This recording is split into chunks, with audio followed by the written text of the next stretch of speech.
बौरा संगे साथी गौरा कई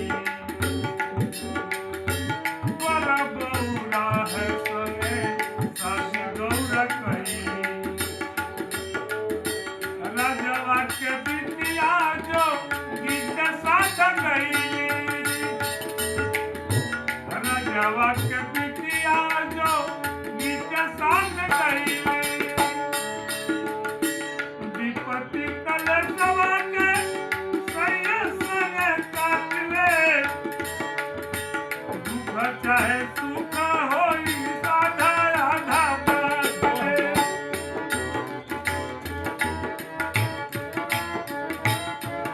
बड़ा बौरा संगे साथी गौरा कई राजवा के बिटिया जो गीत साथ गई विपत्ति कलशवा के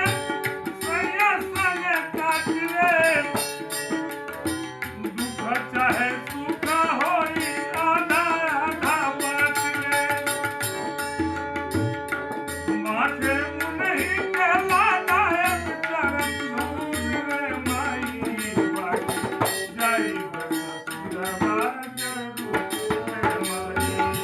बन जाई